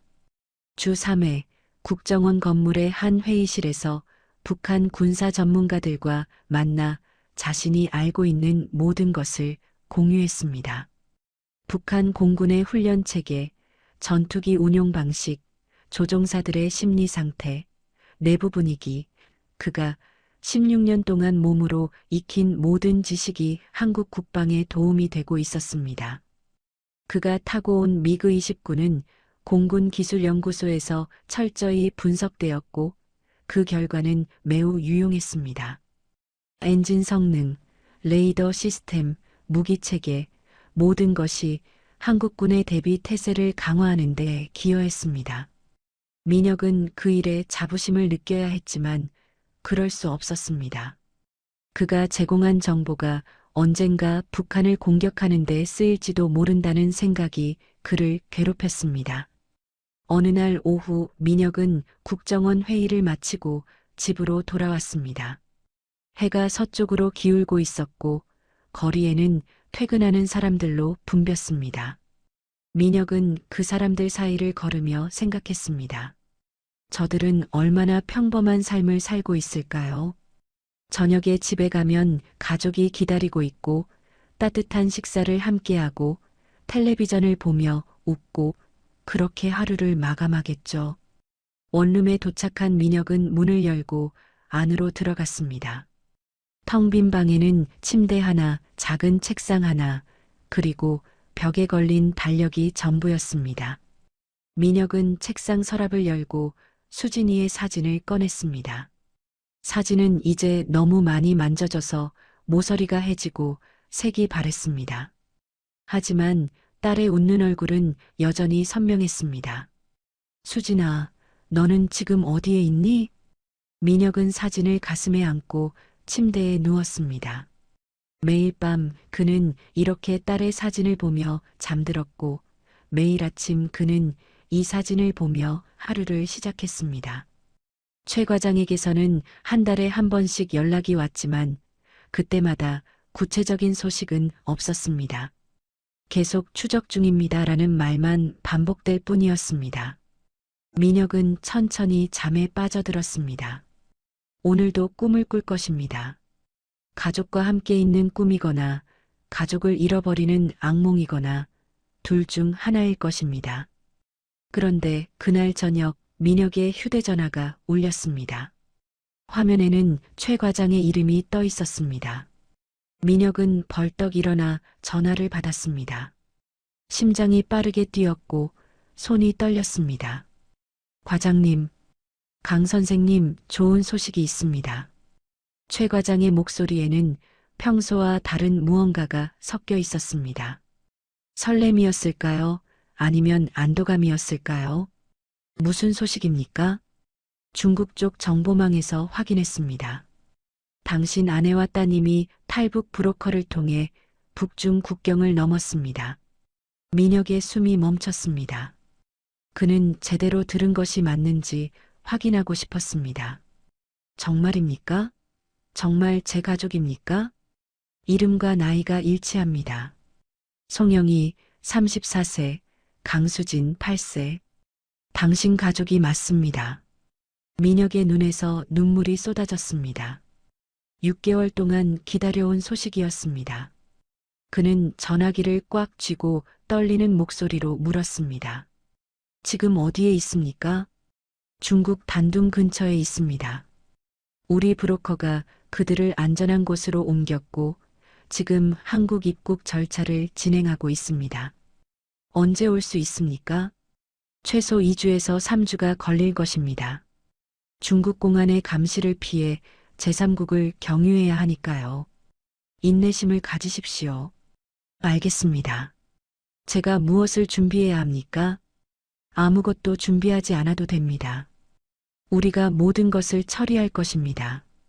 그냥 기다리시면 됩니다. 전화가 끊어지고 민혁은 그대로 주저앉았습니다. 눈물이 멈추지 않았고 온몸이 떨렸습니다. 기쁨이었을까요? 안도감이었을까요? 아니면 두려움이었을까요? 모든 감정이 한꺼번에 밀려왔고 민혁은 그것을 감당할 수 없었습니다. 그날 밤 민혁은 한숨도 자지 못했습니다. 그는 방 안을 걸어다니며 생각했습니다. 영희와 수진이가 살아있다니, 탈북에 성공했다니, 곧 다시 만날 수 있다니, 믿기지 않았습니다. 꿈인가 싶어 뺨을 꼬집어 보기도 했습니다. 아팠습니다. 꿈이 아니었습니다. 다음 날부터 민혁은 매일 최 과장에게 전화를 걸었습니다. 아침에 일어나자마자 점심시간에 저녁 퇴근 후에 하루에 3번씩 전화를 걸어 가족의 상황을 물었습니다. 최 과장은 처음에는 친절하게 대답했지만 일주일이 지나자 조금 지친 목소리로 말했습니다. 강 선생님, 제가 소식이 있으면 먼저 연락드리겠습니다. 너무 자주 전화하시면 저도 일을 할 수 없습니다. 죄송합니다, 과장님. 하지만 저는 기다리는 것이 너무 힘듭니다. 알고 있습니다. 하지만 이런 일은 시간이 필요합니다. 조금만 더 참으십시오. 민혁은 참았습니다. 하지만 그 기다림은 고문이었습니다. 매일 아침 눈을 뜨면 오늘은 연락이 올까 기대했고 저녁이 되면 오늘도 연락이 없었다는 실망에 빠졌습니다. 그는 달력의 날짜마다 X 표시를 했습니다. 하루하루가 지나갈 때마다 표시를 했고 그 X 표시들이 늘어나는 것을 보며 조바심을 느꼈습니다. 2주가 지났습니다. 3주가 지났습니다. 민혁은 거의 미칠 지경이었습니다. 국정원 회의에서도 집중하지 못했고 밤에는 잠을 이루지 못했습니다. 체중이 5kg이나 빠졌고 얼굴에는 생기가 없었습니다. 그리고 마침내 3개월 후인 8월 어느 오후 최 과장에게서 전화가 왔습니다. 강 선생님. 네, 과장님. 민혁의 목소리는 떨리고 있었습니다. 최 과장은 잠시 침묵했다가 말했습니다. 부인과 따님이 내일 인천공항에 도착합니다. 민혁은 그 말을 듣는 순간 무릎이 풀렸습니다. 그는 책상을 붙잡고 겨우 서 있었습니다. 목소리가 나오지 않았고 눈물만 흘러내렸습니다. 강 선생님 들리십니까? 네, 들립니다. 민혁은 간신히 목소리를 짜냈습니다. 몇 시에 도착합니까? 오후 2시 예정입니다. 태국 방콕을 경유하는 비행기를 탑니다. 제가 공항에서 기다리고 있겠습니다. 선생님도 나오십시오. 네, 알겠습니다. 감사합니다, 과장님. 정말 감사합니다. 전화를 끊고 민혁은 그대로 바닥에 주저앉았습니다. 9개월을 기다렸습니다. 탈북한 지 9개월 만에 가족을 다시 만나게 되는 것입니다. 그는 두 손으로 얼굴을 감싸고 소리내어 울었습니다. 기쁨의 눈물이었고 안도의 눈물이었고 감사의 눈물이었습니다. 한참을 울고 나서 민혁은 일어났습니다. 준비할 것이 있었습니다. 그는 옷장을 열고 가장 깨끗한 옷을 꺼냈습니다. 면도를 했고 머리를 단정하게 빗었습니다.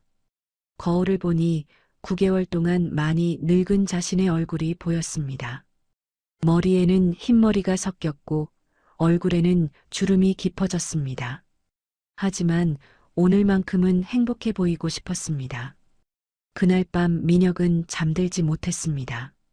내일이면 영희와 수진이를 만날 수 있다는 생각에 가슴이 두근거렸습니다. 그는 침대에 누워 천장을 바라보며 생각했습니다. 무슨 말을 해야 할까요? 미안하다고 말해야 할까요? 보고 싶었다고 말해야 할까요? 사랑한다고 말해야 할까요? 새벽이 밝아올 때까지 민혁은 뒤척였습니다. 그리고 해가 뜨자마자 일어나 준비를 시작했습니다. 오후 2시까지는 아직 여러 시간이 남았지만 그는 한시도 가만히 있을 수 없었습니다. 그는 방 안을 서성거렸고 창밖을 바라보았고 시계를 확인했습니다. 시간은 너무나 천천히 흘러갔습니다. 정오가 되자 민혁은 집을 나섰습니다. 인천공항까지는 지하철로 1시간 반이 걸렸습니다. 그는 일찍 나가기로 했습니다. 늦을 수는 없었습니다. 단 1분도 늦을 수 없었습니다. 지하철을 타고 가는 동안 민혁은 가슴에 손을 얹었습니다. 심장이 미친 듯이 뛰고 있었습니다. 주머니 속 수진이의 사진을 만졌습니다. 9개월 동안 간직해온 그 사진을 이제 실제 딸에게 돌려줄 수 있을 것입니다. 인천공항에 도착한 민혁은 입국장 앞에서 최 과장을 만났습니다. 최 과장은 미소를 지으며 민혁의 어깨를 두드렸습니다. 축하합니다, 강 선생님. 오래 기다리셨습니다. 감사합니다, 과장님. 정말 감사합니다. 두 사람은 입국장 출구 앞에서 기다렸습니다. 민혁의 다리는 떨리고 있었고 손바닥에는 땀이 가득했습니다. 이제 곧 가족을 만날 수 있을 것입니다. 입국장 전광판에 방콕발 항공편이 도착했다는 표시가 떴습니다. 민혁의 심장이 폭발할 것처럼 뛰었고 다리가 휘청거렸습니다. 최 과장이 그의 팔을 붙잡아 주었습니다. 자동문이 열리고 승객들이 하나둘 나오기 시작했습니다. 민혁은 그 문을 뚫어지게 바라보았습니다. 비즈니스맨들이 나왔고 관광객들이 나왔고 가족 단위 여행객들이 나왔습니다. 민혁은 그들 사이에서 아내와 딸을 찾으려 애썼습니다. 그리고 마침내 문이 다시 열렸을 때 민혁은 그들을 보았습니다. 영이었습니다. 그녀는 많이 말랐고 머리에는 흰머리가 섞여 있었고 얼굴에는 고생의 흔적이 역력했습니다. 하지만 그녀의 눈빛은 여전히 살아있었습니다. 그리고 그녀의 손을 잡고 걷는 수진이가 보였습니다. 딸도 많이 자랐습니다. 9개월 만에 키가 훌쩍 컸고 얼굴에는 어린아이의 천진함 대신 무언가 단단한 것이 자리 잡고 있었습니다. 영희, 민혁이 외쳤습니다. 영희는 그 목소리를 듣고 고개를 들었습니다. 그녀는 민혁을 보았고 순간 멈춰섰습니다. 눈에 눈물이 가득 찼고 입술이 떨렸습니다. 수진이도 아버지를 보았습니다. 아이는 잠시 망설이다가 갑자기 엄마의 손을 놓고 달려왔습니다. 아빠. 수진이의 목소리가 넓은 공항 로비에 울려 퍼졌습니다. 민혁은 무릎을 꿇고 팔을 벌렸습니다. 딸이 그의 품에 뛰어들었고 민혁은 딸을 꽉 안았습니다. 수진이의 작은 몸이 떨리고 있었고 아이는 아버지의 가슴에 얼굴을 묻고 울기 시작했습니다. 아빠, 보고 싶었어요. 정말 정말 보고 싶었어요. 나도 그랬어, 수진아. 아빠도 너를 정말 보고 싶었어. 민혁의 눈에서도 눈물이 쏟아졌습니다. 그는 딸의 머리를 쓰다듬으며 그녀를 더욱 꽉 안았습니다. 9개월 동안 그리워했던 온기였고 9개월 동안 꿈에서만 느꼈던 감촉이었습니다. 영희가 천천히 다가왔습니다. 그녀도 눈물을 흘리고 있었습니다. 민혁은 수진이를 안은 채 일어나 아내를 바라보았습니다. 두 사람은 한동안 말없이 서로를 바라보았습니다. 9개월 동안 헤어져 있었던 시간이, 그들이 겪었던 고통이, 그들이 견뎌냈던 두려움이 그 침묵 속에 담겨 있었습니다.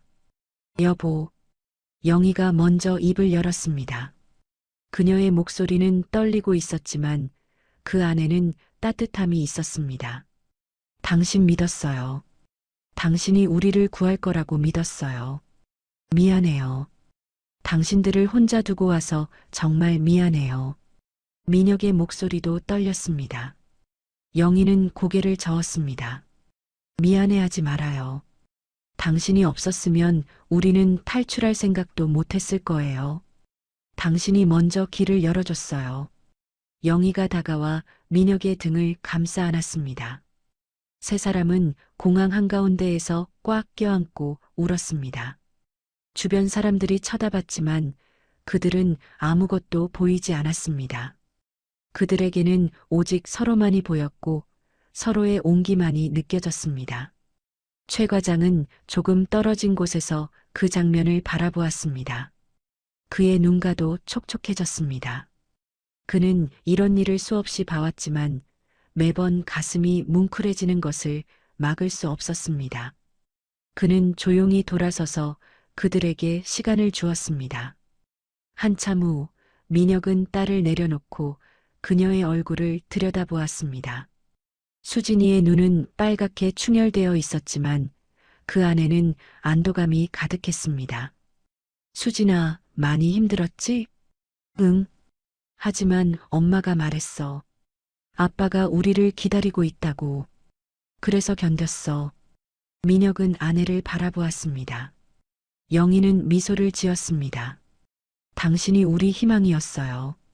추운 밤에도, 배고픈 날에도, 두려운 순간에도 저는 수진이에게 말했어요. 아빠가 기다리고 있다고. 우리를 믿고 기다리고 있다고. 민혁은 다시 두 사람을 꽉 안았습니다. 그리고 속삭였습니다. 이제 괜찮아. 우리 이제 함께야. 다시는 헤어지지 않을 거야. 최 과장이 다가와 조심스럽게 말했습니다. 강 선생님, 일단 숙소로 가시죠. 부인과 따님께서 피곤하실 겁니다. 민혁은 고개를 끄덕였습니다. 네 사람은 공항을 나와 차에 올랐습니다. 차가 서울로 향하는 동안 수진이는 창밖을 신기한 듯 바라보았습니다. 아빠, 여기가 남한이에요? 그래, 여기가 대한민국이야. 건물이 정말 많아요. 불빛도 정말 많고요. 민혁은 딸의 머리를 쓰다듬었습니다. 수진이에게 이 모든 것이 얼마나 낯설고 신기할까요? 영희도 창밖을 바라보며 조용히 눈물을 흘렸습니다. 그녀가 상상만 하던 자유의 땅이었습니다. 서울 외곽의 임시 숙소에 도착했을 때는 저녁 무렵이었습니다. 작은 아파트였지만 깨끗하고 따뜻했습니다. 영희와 수진이는 샤워를 하고 깨끗한 옷으로 갈아입었습니다. 민혁은 주방에서 간단한 저녁을 준비했습니다. 라면과 밥, 김치와 계란 후라이, 소박한 식사였지만 그들에게는 축제였습니다. 식탁에 둘러앉아 세 가족은 함께 저녁을 먹었습니다. 수진이는 허겁지겁 밥을 먹었고 영희는 남편의 손을 꼭 잡고 있었습니다. 민혁은 그들을 바라보며 눈물을 참았습니다. 이것이 그가 그토록 원하던 순간이었습니다. 가족과 함께 식탁에 앉아 밥을 먹는 것, 그 단순하고 평범한 일상이었습니다. 식사를 마치고 수진이는 피곤에 지쳐 잠들었습니다. 민혁은 딸을 침대에 눕히고 이불을 덮어주었습니다. 수진이는 평화로운 얼굴로 잠들어 있었고 작은 숨소리를 내고 있었습니다. 민혁은 딸의 이마에 입맞춤을 했습니다. 거실로 돌아온 민혁은 영희와 나란히 소파에 앉았습니다.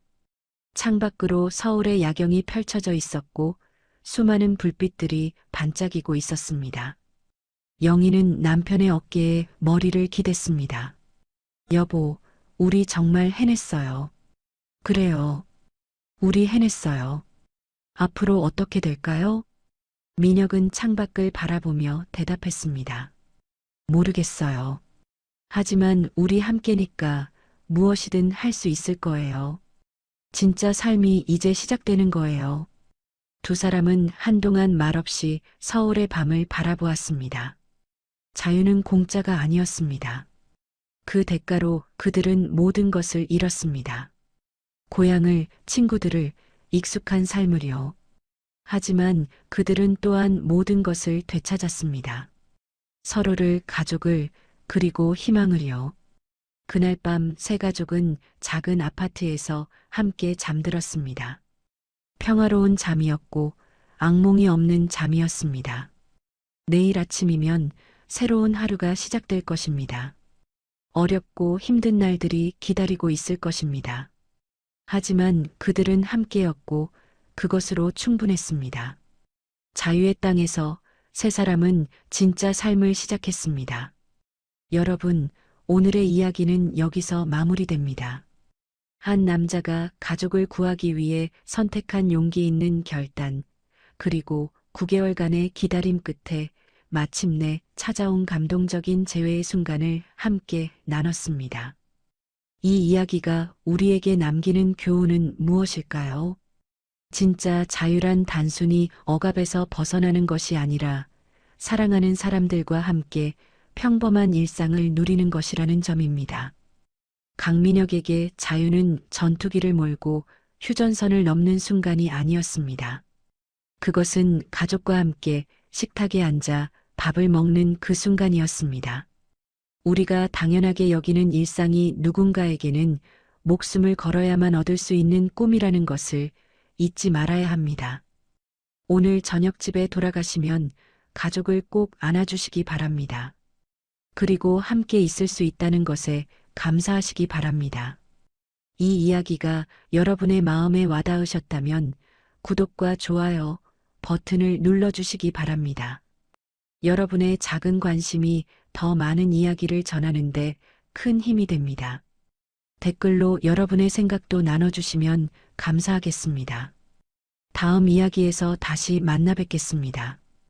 오늘도 행복한 하루 되시기 바랍니다.